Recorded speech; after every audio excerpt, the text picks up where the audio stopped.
मई निकल गई, जून निकल गया, जुलाई निकल गई और अगस्त अभी चल रहा है और थोड़ी टाइम में आप लोगों के हाफ ईयरली के एग्जाम होंगे। हो सकता है कि किसी के 1 महीने का टाइम हो, किसी के पास 15 दिन का टाइम। तो हाफ ईयरली एग्जाम के अंदर ये जो कम टाइम है इसमें ज्यादा स्टडी करना है तो ये वीडियो आपके लिए बहुत ही ज्यादा हेल्पफुल रहेगा।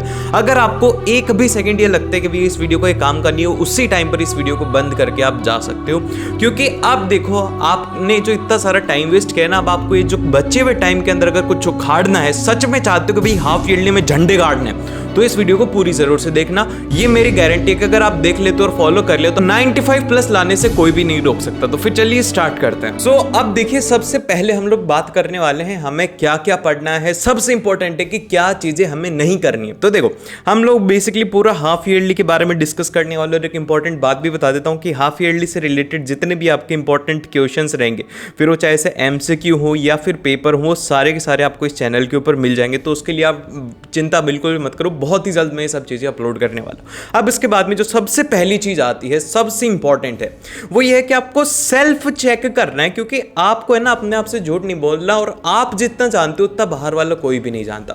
तो इसीलिए सबसे पहले आपको एक इस तरीके की टेबल बनानी है, एक प्लेन पेपर अभी के अभी लेकर के बैठो और इसमें जो भी आपका सिलेबस है वो सारा का सारा सिलेबस लिखो। अब देखो, ये बहुत ही ज्यादा एक इंपॉर्टेंट चेकलिस्ट आपको आपकी लाइफ में हमेशा काम में आएगी। वो ये है कि जैसे कि आज आपने कोई भी चैप्टर लिखा है, जैसे कि क्वाड्रेटिक इक्वेशन, आपको इसी तरीके से अपना पूरा सिलेबस लिखना है। इसमें इधर की साइड एक ग्रेड मैंने लिखा हुआ है, A, B ऐसे करके कुछ ग्रेड्स लिखे हैं। अब ये ग्रेड क्या है, कैसे करना है, चैप्टर का नाम लिखना है और फिर उसके बाद में आपको उसमें लिखना है कि आपका उस चीज में क्या चीजें बाकी हैं। जैसे कि अब इसके अंदर भैया मेरे क्वेश्चंस बाकी हैं, कौन से टॉपिक के बाकी है, बस नेचर ऑफ फ्रूट्स के बाकी है। तो ये वाला जो आएगा, ये आएगा मेरे A कैटेगरी के अंदर, जिसके अंदर कि मेरा एक टॉपिक या फिर कोई एक टॉपिक छोटा सा वीक है लेकिन बाकी का पूरा चैप्टर स्ट्रॉन्ग है, तो उसको मैं किस कैटेगरी में डालूंगा, A ग्रेड कैटेगरी के अंदर डालूंगा। फिर उसके बाद में जो नेक्स्ट आएगी B ग्रेड कैटेगरी के भैया, जैसे इलेक्ट्रिसिटी है। अब इलेक्ट्रिसिटी के अंदर न्यूमेरिकल्स बाकी है, इलेक्ट्रिसिटी में इंपॉर्टेंट न्यूमेरिकल्स है, वही नहीं हो रहे, तो ये आएगा B कैटेगरी के अंदर। ग्रेड्स आपको किस तरीके से देनी है वो आपको एक्सप्लेन कर देता हूं। सबसे पहले तो A कैटेगरी के अंदर आपको वही डालना है जो कि 100% कंप्लीटेड हो, या फिर 1-2 टॉपिक उनके रिमेनिंग हो, वो आपके कैटेगरी में आएंगे। फिर उसके बाद में B कैटेगरी में वो आएंगे जो कि पार्शियली आपके कंप्लीटेड है, कि भैया कुछ टॉपिक है लेकिन इंपॉर्टेंट चीजें मिसिंग है, तो उससे मेरे को कर लूंगा तो कंप्लीट हो जाएगा। तो B कैटेगरी को आप A कैटेगरी में ला। C कैटेगरी के अंदर आपको उन चैप्टर को डालना है जो कि आपको पता ही नहीं है कि कहां से वो चैप्टर आए हैं, आपने पढ़ा ही नहीं है, किसी भी रीजन से आपके मिस हो गए, तो आपको एक अच्छे टीचर की जरूरत होती है, एक अच्छे कोचिंग की आपको जरूरत होती है।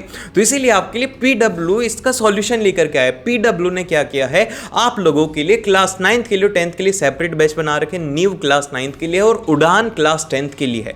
अब ये जो बैच है ना, इसके अंदर आपको है ना पूरे बेस्ट चीजें मिलने वाली है, वो मैं आपको एक्सप्लेन कर देता हूं कि आपको इस बैच में क्या क्या मिलेगा उड़ान में। देखो, सबसे पहले तो आपका पूरा कंप्लीट सिलेबस कवर करवाया जाएगा, चाहे से वो आपका कुछ छोटा हो नहीं छोटा हो, आपको हर एक की सेपरेट वीडियोस आपको यहां पर मिल जाएंगी। फिर उसके बाद में सेकंड ये कि इंडिया की जितनी भी टॉप मोस्ट फैकल्टीज हैं उनसे पढ़ने का आपको मौका मिलेगा। One of the best teacher आपको PW के साथ में उड़ान बैच में और न्यू बैच में मिलने वाले।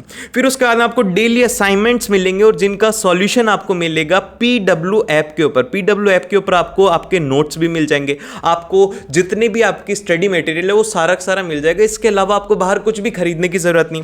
फिर उसके बाद में बात करते हैं, आपको डाउट सॉल्विंग की अलग से फैसिलिटीज मिल जाएगी। अगर आपको टीचर से पूछना है कि भाई सर मेरे को ये समझ में नहीं आ रहा, तो आपको वहां पर एक डाउट सॉल्विंग मिलता है, पीयर टू पीयर आपको मिलने वाला है। फिर उसके बाद आपका शेड्यूल्ड टेस्ट होते हैं भैया, वीकली टेस्ट होते हैं आप लोगों के कि भैया इस चैप्टर के अकॉर्डिंग ये टेस्ट का पूरा प्लानर होता है।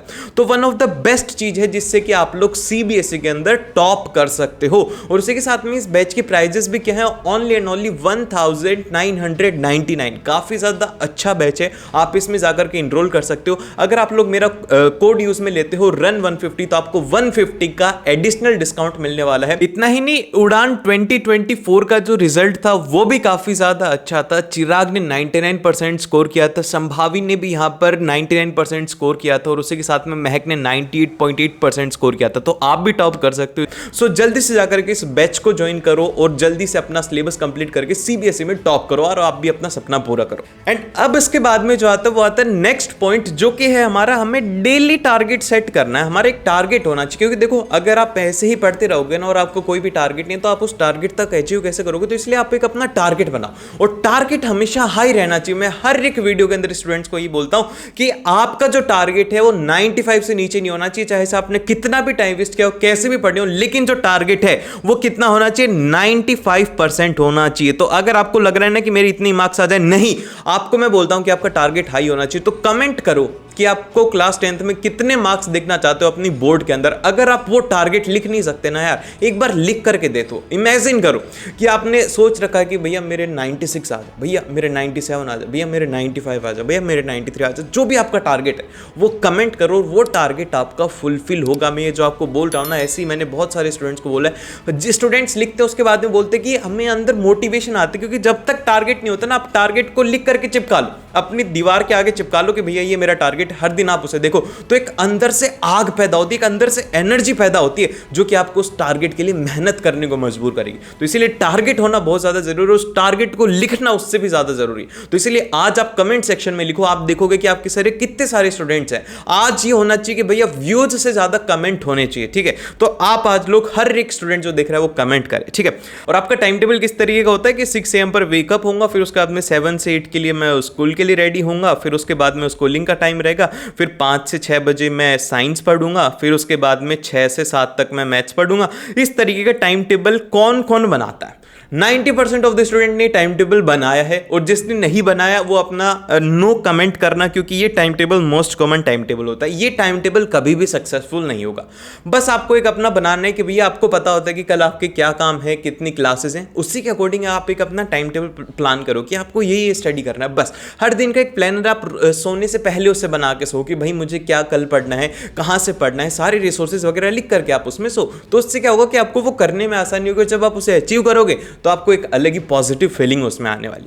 फिर उसके बाद में जो नेक्स्ट चीज आएगी वो आएगी, अब सब्जेक्ट वाइज हम लोग डिस्कस कर लेते हैं। जैसे कि अब सोशल साइंस, अब देखो सोशल साइंस के अंदर कुछ कुछ चीजें जो कि काफी ज्यादा इंपॉर्टेंट है। सबसे पहले तो आपको सोशल साइंस के अंदर लॉन्ग आंसर्स के ऊपर ध्यान देना है। जितने भी प्रीवियस ईयर क्वेश्चंस आप लोगों के रहेंगे उनके ऊपर ध्यान देना, उनको पॉइंट्स के अंदर याद रखने की कोशिश करो। आप उसके पॉइंट अगर याद रखोगे तो क्या होगा कि वो चीजें आपको हमेशा हमेशा के लिए उसमें याद रह जाएंगी। तो कोशिश करिए कि आप उसके लॉन्ग आंसर्स को पॉइंट में याद रखने की कोशिश करें। फिर उसके बाद में सेकंड जो है वो है हमारा ज्योग्राफी। अब ज्योग्राफी में जो मेनली क्वेश्चंस आएंगे ना, वो एमसीक्यू क्वेश्चंस पूछ लिए जाते हैं, और स्टूडेंट इसमें कंफ्यूज हो जाता है, क्योंकि ज्योग्राफी में डेटा बेस्ड क्वेश्चन आते हैं। तो इसीलिए ज्योग्राफी का जो डेटा है वो काफी ज्यादा इंपॉर्टेंट है। ज्योग्राफी को आपको इग्नोर नहीं करना है, ज्योग्राफी में डेटा को थोड़ी इंपॉर्टेंस देनी है।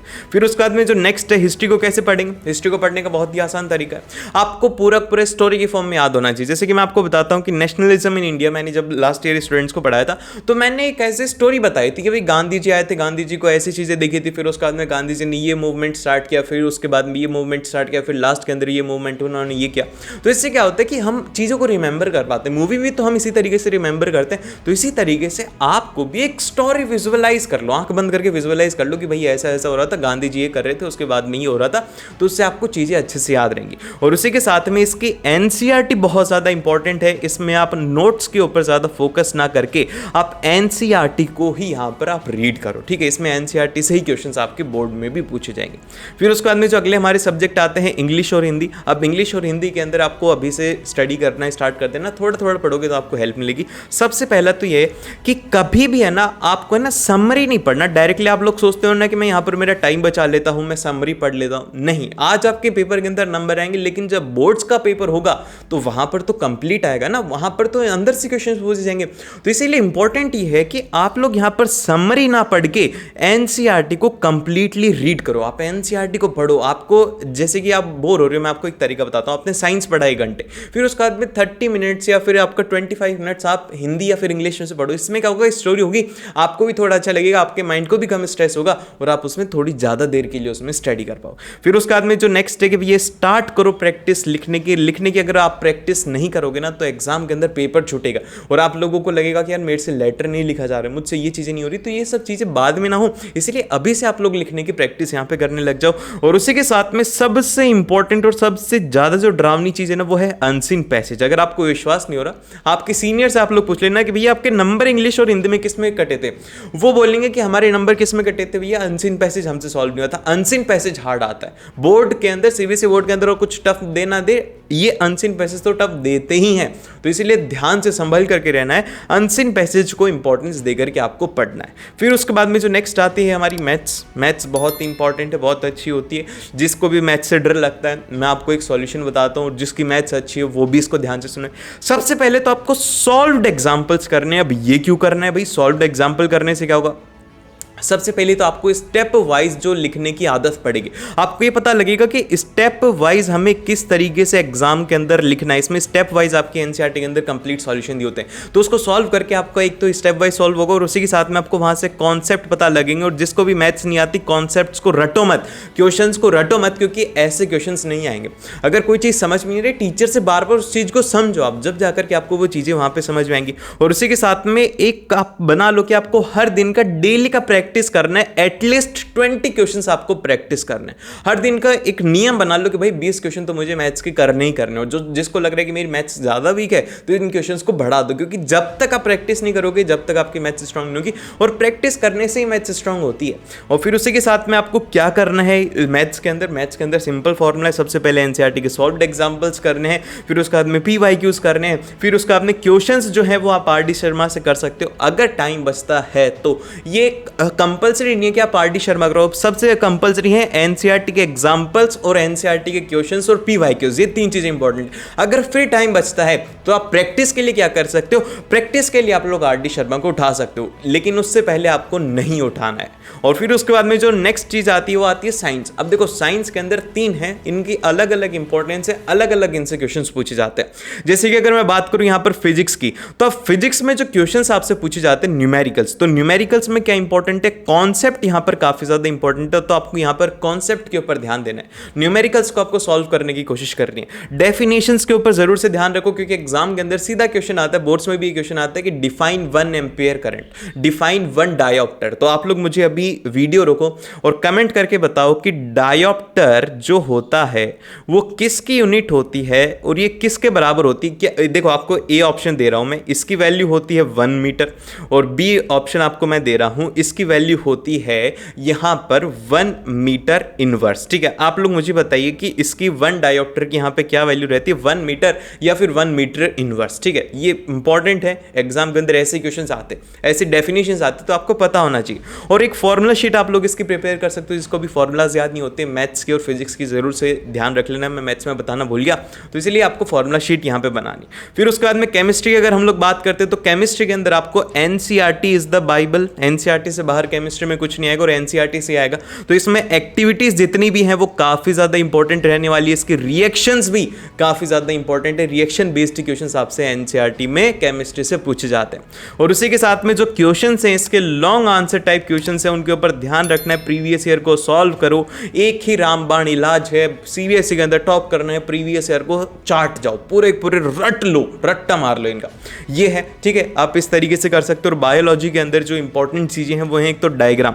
बायो के अंदर डायग्राम बिल्कुल भी मिस नहीं करना है, खास करके जो एक्टिविटी के अंदर डायग्राम आते हैं, एक्टिविटी बेस्ड जो डायग्राम आते हैं उनका ध्यान रखना, उनकी लेवलिंग आपको पता होना चाहिए। फिर उसके बाद में आपको फंक्शंस ऑफ ऑर्गन पता होना चाहिए। जैसे कि क्या होता है कि कई बार सीधा आ जाता है कि व्हाट इज द, मतलब कि किस तरीके से स्टोमक काम करता है। तो आपको पूरी प्रोसेस होना चाहिए कि सबसे पहले फूड के साथ में सलाइवा मिलता है, फिर सलाइवा कहां से जाता है, ईसोफेगस से जाता है, फिर उसके बाद में कौन सा फंक्शन होता है, उसका क्या फंक्शन होता है। क्योंकि एग्जाम के अंदर क्वेश्चन से आएंगे, एग्जाम के अंदर ये क्वेश्चन आ जाएगा कि बाइल जो किस तरीके से एक्ट करता है। एमसीक्यू टाइप में क्वेश्चन आ जाता है कि उसके लिए कौन सा मीडियम चाहिए होता है, एसिडिक चाहिए होता है या बेसिक चाहिए होता है। तो ऐसे क्वेश्चंस वहां पे पूछे जाते हैं। तो इसलिए फंक्शंस ऑफ जो ऑर्गन है वो काफी ज्यादा इंपॉर्टेंट यहाँ पे रहने वाला है। और एमसीक्यू इसके काफी ज्यादा इंपॉर्टेंट है, तो एमसीक्यू के ऊपर आप यहाँ पर ध्यान दे सकते हो। और इसी के साथ में इस वीडियो को एंड करते हैं। और अगर अभी तक आपने टारगेट नहीं लिखा है तो टारगेट जरूर से कमेंट बॉक्स में लिखना। और उसी के साथ में अगर आपको यहाँ पे एक अच्छे टीचर से पढ़ना है तो आप लोग PW का उड़ान कोर्स यहाँ पे ले सकते हो। और मिलते हैं आप लोगों से नेक्स्ट वीडियो के अंदर। All the best. अगर लाइक नहीं किया तो जल्दी से लाइक करो।